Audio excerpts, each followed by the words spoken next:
Some men break loud. They slam their fists onto kitchen tables, shatter pint glasses against drywall, and scream until their vocal cords tear and the drywall dust settles like snow on the hardwood.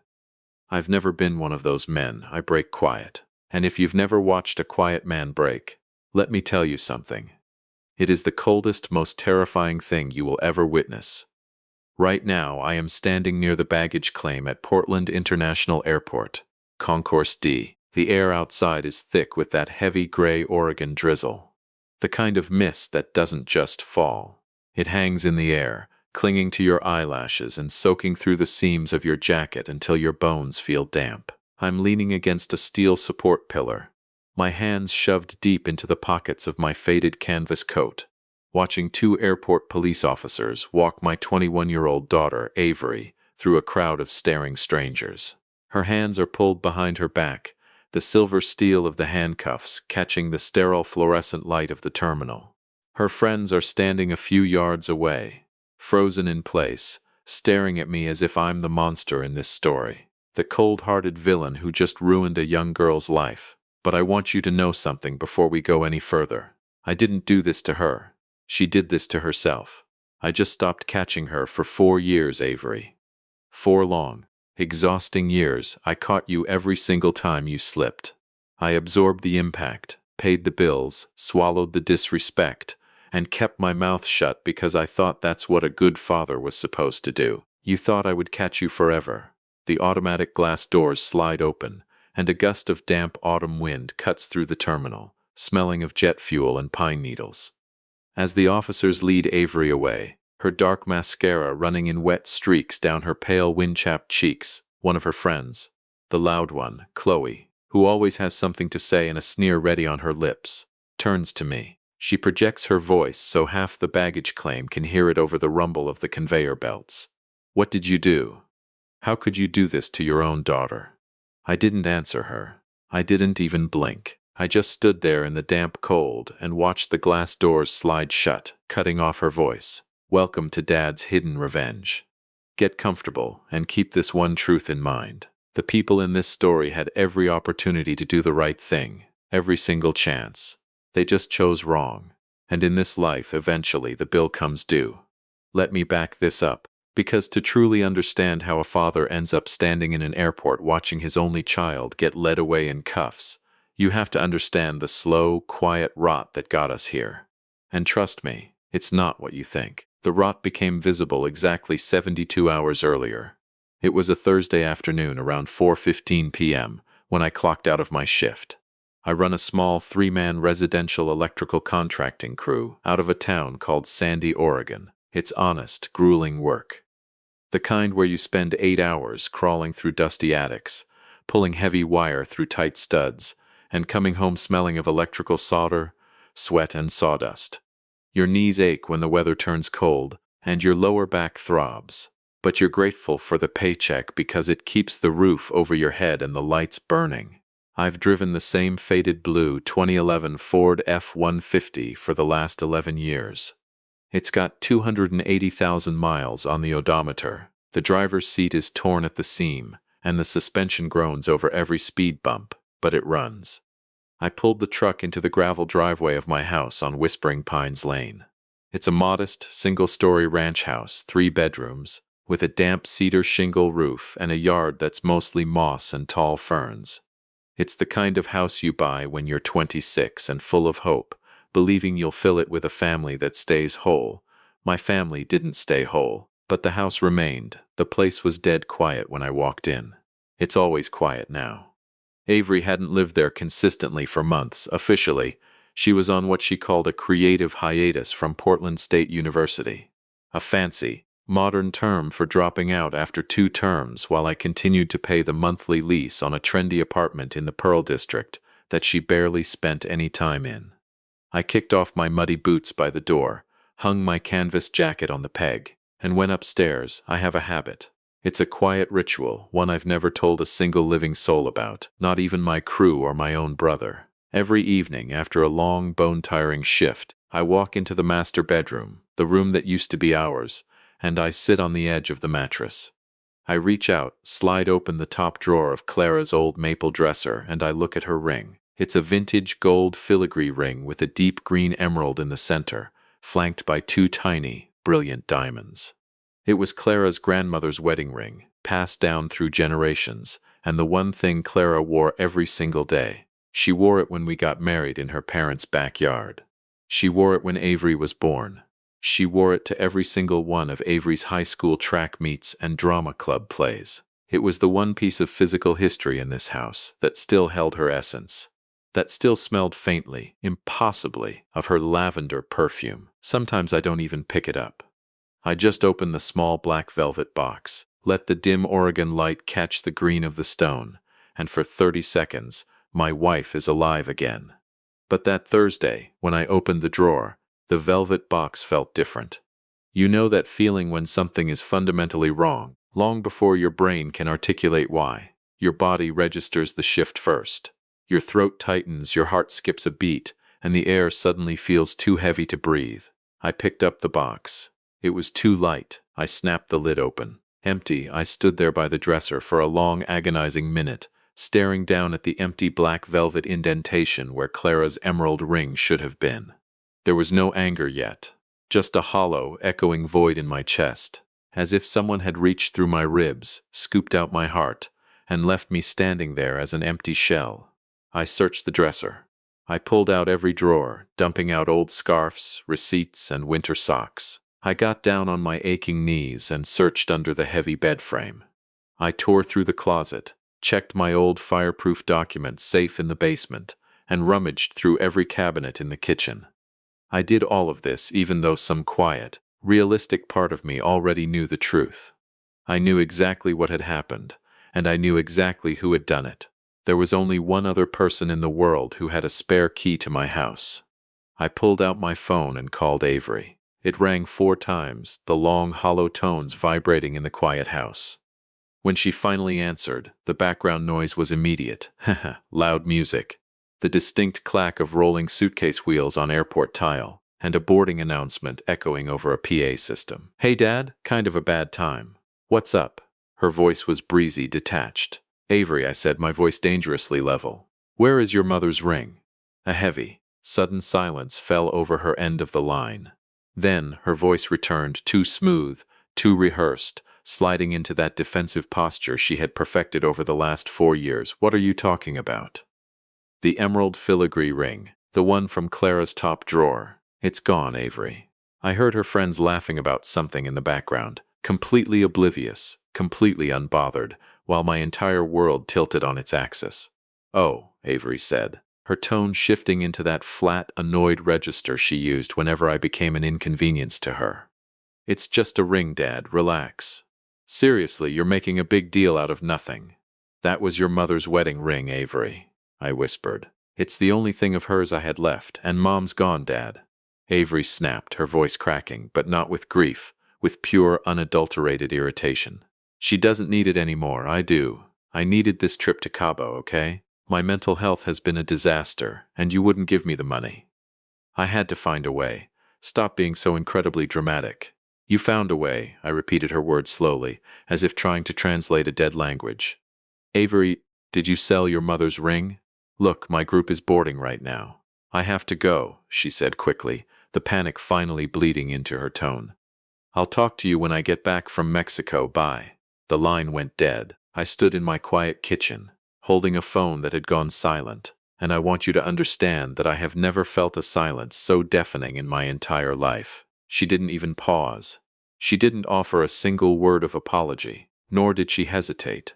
When Avery was 9 years old, she cried for 3 days straight because she lost a cheap lavender scrunchie of her mother's down a storm drain.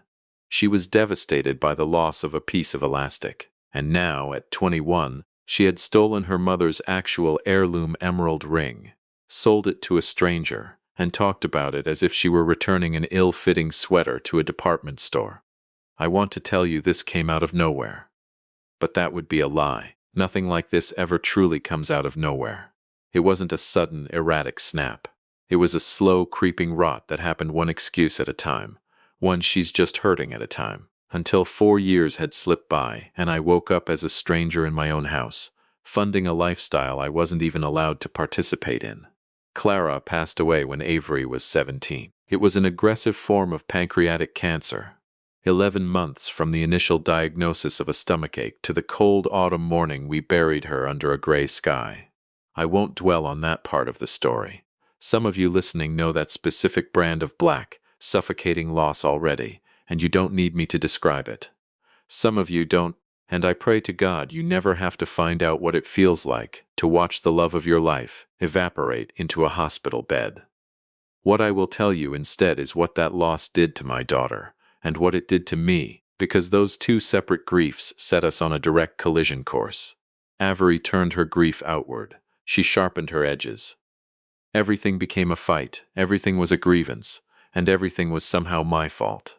If a class was too hard, it was because I didn't support her enough. If her friends excluded her, it was because our house was depressing. She blamed me for the treatments that didn't work, for the cold clinical setting of the hospital, and for the fact that her mother wasn't there to help her choose a dress for her senior prom. And me, I turned my grief inward.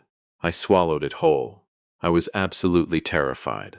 I was terrified that if I pushed back, if I set a boundary, or if I made her face even a single consequence for her behavior, I would drive her away and lose the only family I had left in the world. So I didn't push back, not once. For 4 years I became a ghost in my own home, tiptoeing around her moods, carrying her weight on my back. When she was 18, she took my Ford F-150 without permission to go to a bonfire party in the woods. On her way home, she fell asleep or was distracted, and she wrapped the front bumper around a wooden utility pole. Thank God she wasn't hurt, not a single scratch. But when the tow truck brought my smashed truck back, she cried and said the roads were slick with black ice. They weren't. It was a dry, clear 50-degree night. I paid the $1,500 insurance deductible out of my own pocket, repaired the truck myself on weekends, and never asked her for a single penny of it. She's just young, I told myself. She's just hurting. When she started her first year at Portland State University, she called me from her dorm room after 3 weeks, sobbing hysterically. She said the energy of the campus was smothering, that the city was suffocating her, and that she needed to take a break to find her true purpose. I had already paid nearly $18,000 for her first year of tuition, housing, and meal plans.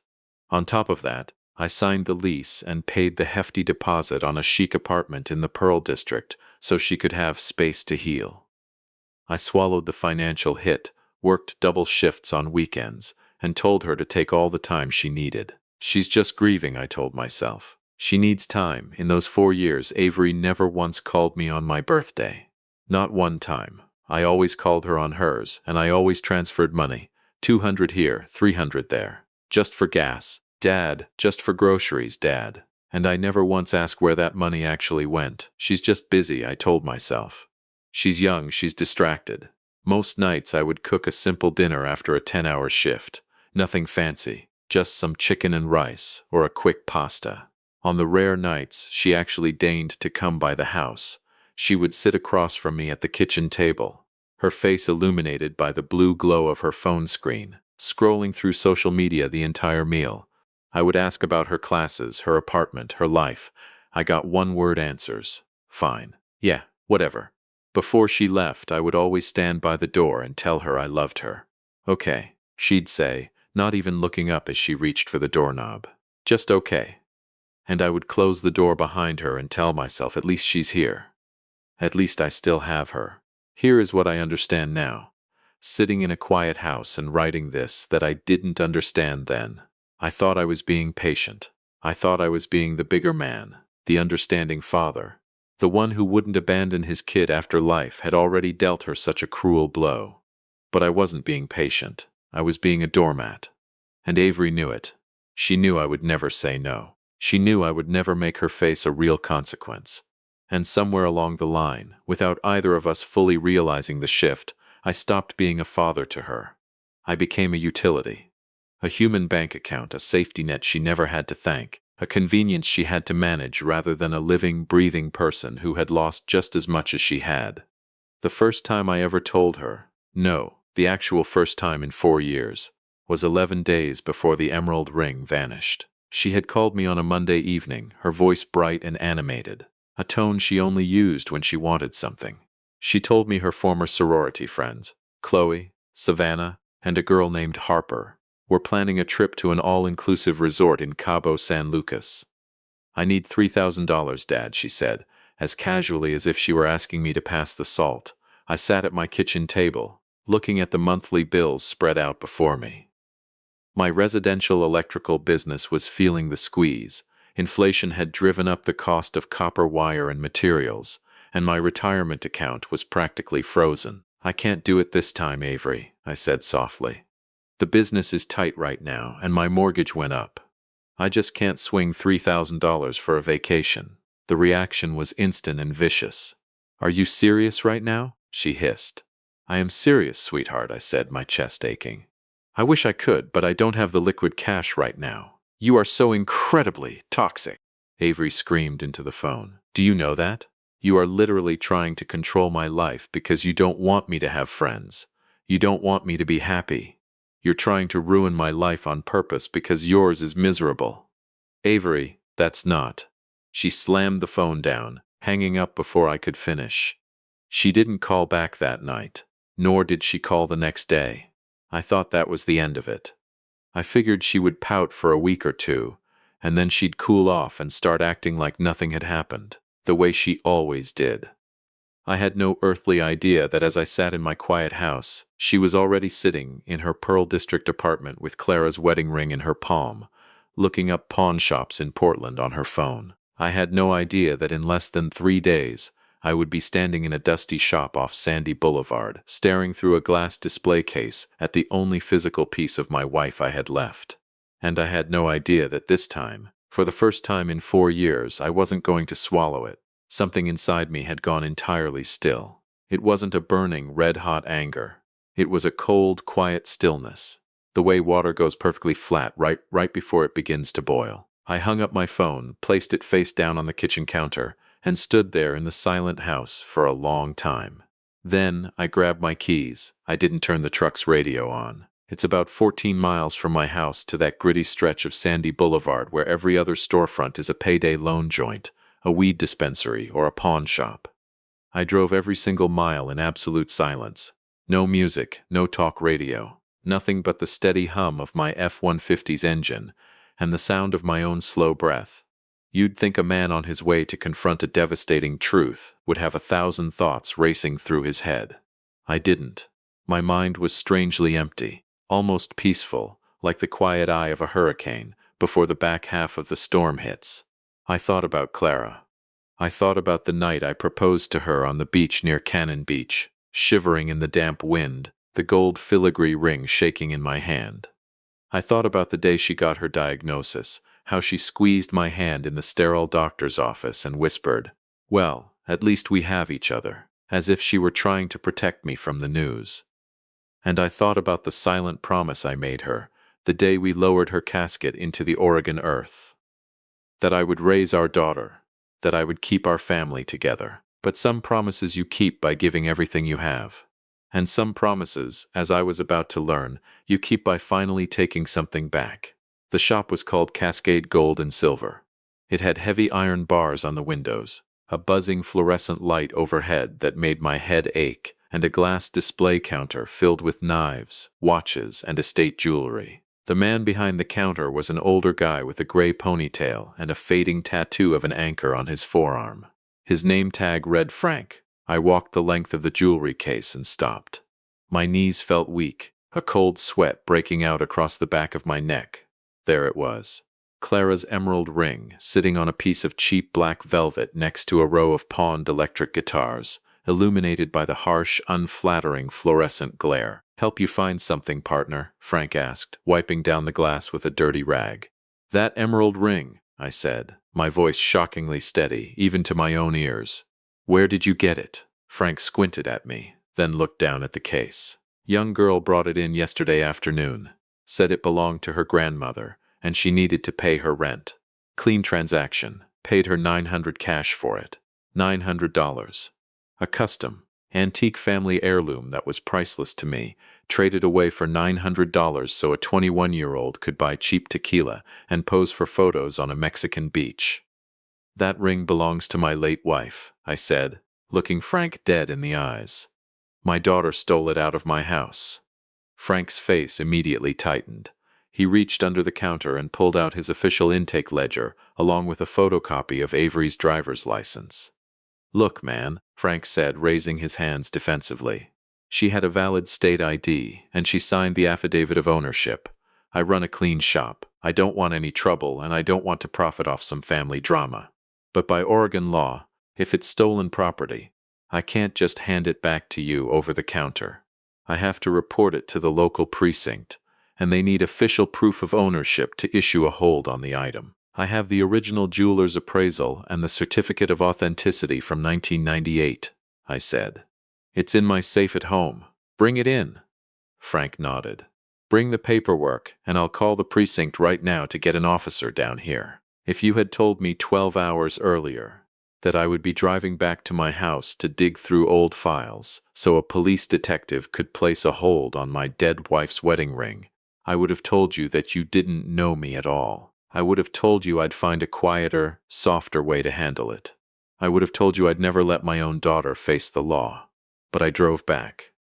30 minutes later, I was back at Cascade Gold and Silver with the original 1998 appraisal documents in my hand. The detective who responded to the call was a man named Marcus Reed. He was in his mid-40s, had tired eyes, and wore a damp, dark trench coat that smelled of Portland rain. He was the kind of cop who had clearly seen every variation of family tragedy there was, yet he still managed to treat me with quiet, genuine respect. Detective Reed took my statement right there at the counter. He cross-referenced the unique serial number and carat markings from my appraisal with the ring in Frank's hands, then filled out the official evidence hold form. Then, he capped his pen, folded his hands, and looked at me. This was the moment where it got heavy. This was the moment where a stranger looked me in the eye and asked the question I had been too terrified to ask myself. Mr. Vance, I need to make sure you understand the weight of what we're doing here. This isn't a misdemeanor. With the appraised value of this emerald ring, we're talking about grand theft. On top of that, she signed a false ownership affidavit at a licensed pawn shop, which is pawn fraud, another felony. This isn't a slap on the wrist, sir. This is a permanent felony record for a 21-year-old girl. Once I submit this report and enter the warrant into the system for Portland International Airport, there is no taking it back. Are you absolutely sure this is what you want? Detective Reed studied me, waiting. I looked down at the emerald ring. I thought about the last 4 years of swallowing every insult, paying every deductible, and pretending that if I just loved her enough, she would magically stop hurting me. I'm sure, I said. My voice didn't shake. Reed nodded slowly, a look of quiet understanding in his eyes. All right, we'll get the warrant processed and flagged.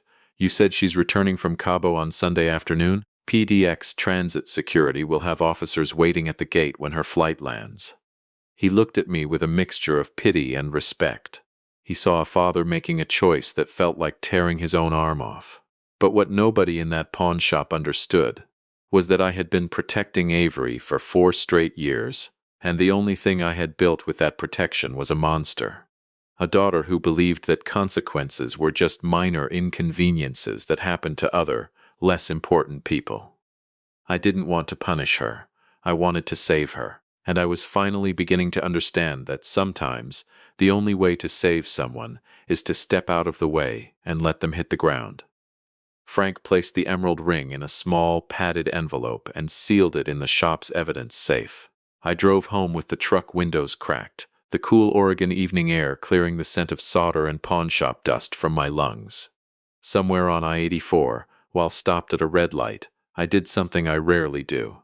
I opened Instagram on my phone, and there she was. Avery had posted a photo of herself lounging on a turquoise beach chair in Cabo San Lucas, holding a drink served in a hollowed-out pineapple with a tiny paper umbrella. The caption read, "Needed this escape so badly. Healing my inner child." The very next post, uploaded 20 minutes later, showed Avery, Chloe, Savannah, and Harper with their arms wrapped around each other, laughing under the golden hour sun.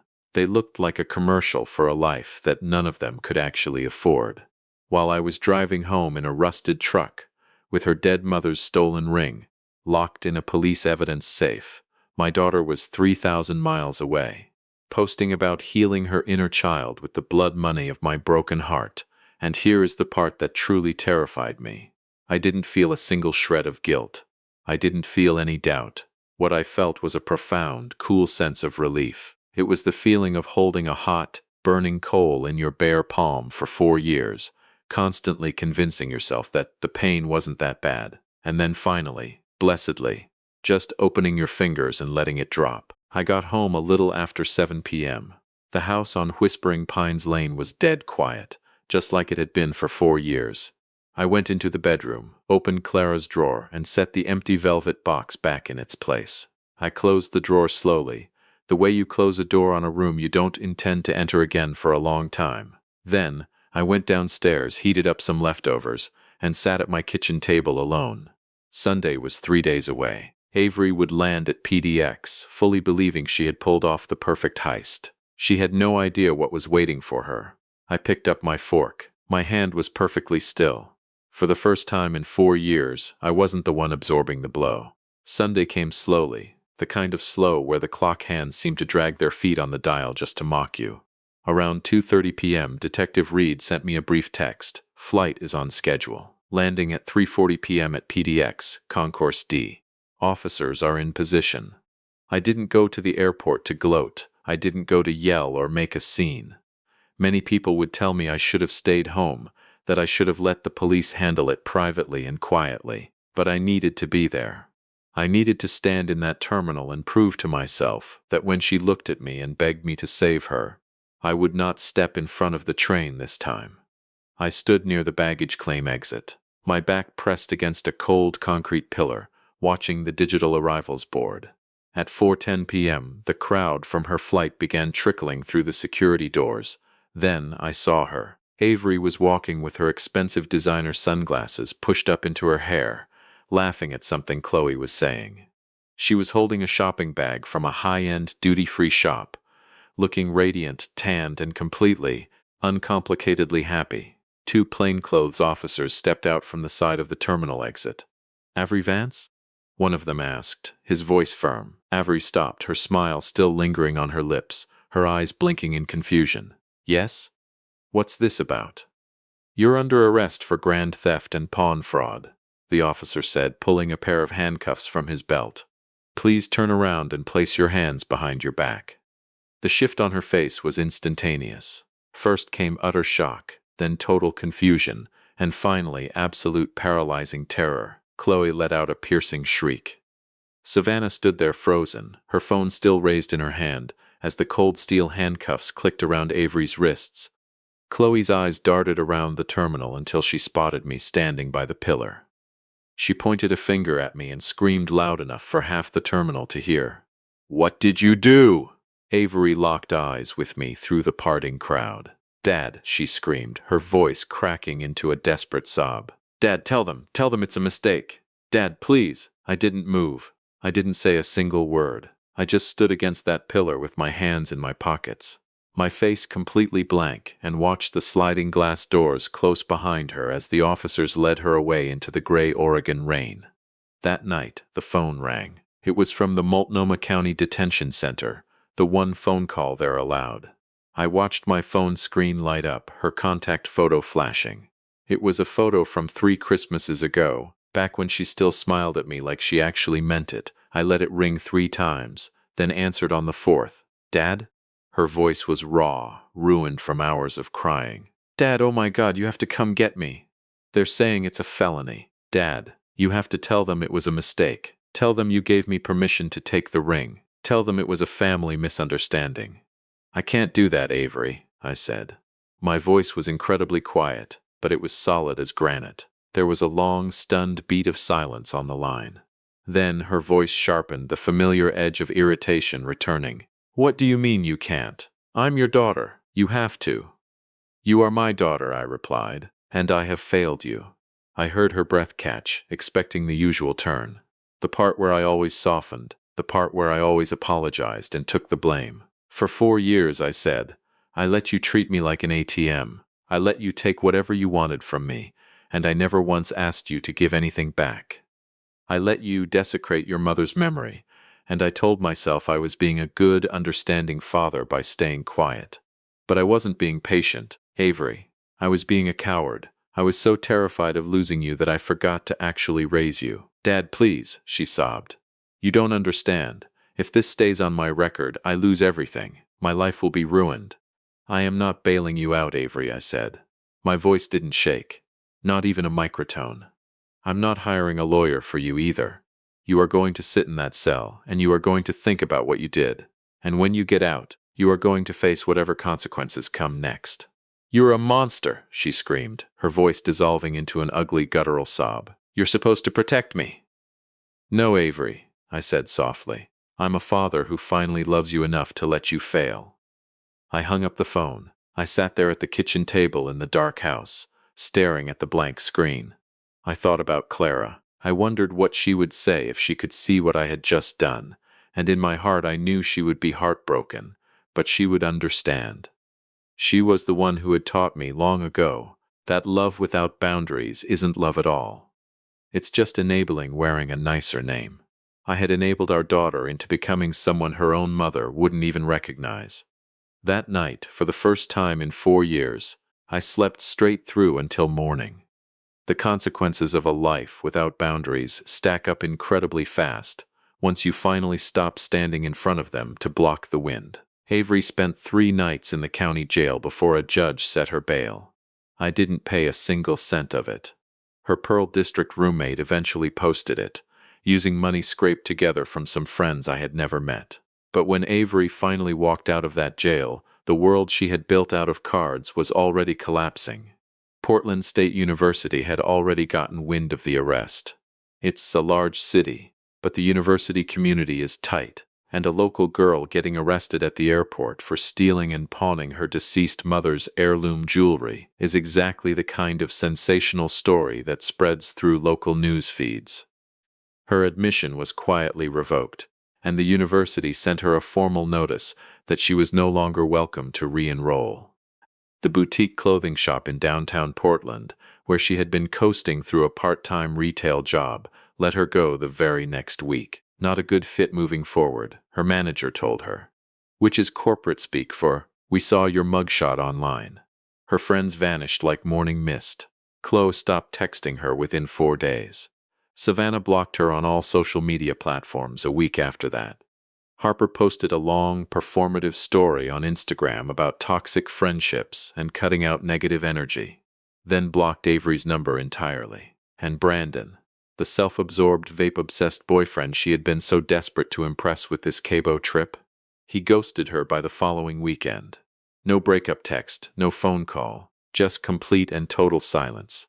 The exact same cold silence Avery had handed me for 4 straight years. Finally landing right back on her doorstep. Avery had spent 3 nights in a concrete holding cell, with nothing but her own thoughts. No smartphone, no social media filters, no curated photos of an idealized life. Just the hard concrete, the hum of the fluorescent lights, and the sound of her own breathing. And when she finally walked out into the daylight, she had exactly what she had spent 4 years demanding: total freedom. No father telling her what to do. No rules, no expectations. She just didn't understand yet what that freedom actually costs. In the 3 weeks following her arrest, I did the heavy lifting I should have done years ago. I called the landlord of her Pearl District apartment, paid the early lease termination fee out of my savings, and handed over the keys. I removed my name from her credit card account and canceled her phone line. The massive financial drain that had been slowly bleeding me dry for 4 years finally, blessedly stopped. Then, on a cold, drizzly Tuesday afternoon, she came to the house. I saw her through the living room window before she even made it up the gravel driveway. She was wearing the same oversized, worn gray sweater she had worn to her mother's funeral 4 years ago. She walked up the wooden porch steps, reached into her pocket, and slid her key into the deadbolt.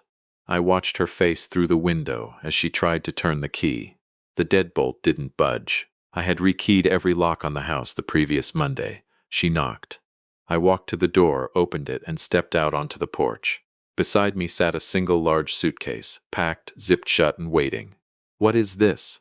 Avery asked, her voice trembling, her eyes wide and wet. "Your clothes," I said, keeping my voice level, "all of them." Her face crumpled instantly. "Dad, I have nowhere to go. I have no money, my friends won't talk to me, and Brandon won't answer his phone. I have nothing." This was the exact moment where the old me, the weak, terrified version of me, would have broken. This was the part where I would have pulled her into a hug, told her everything was going to be okay, and let her back into the house to bleed me dry for another 4 years.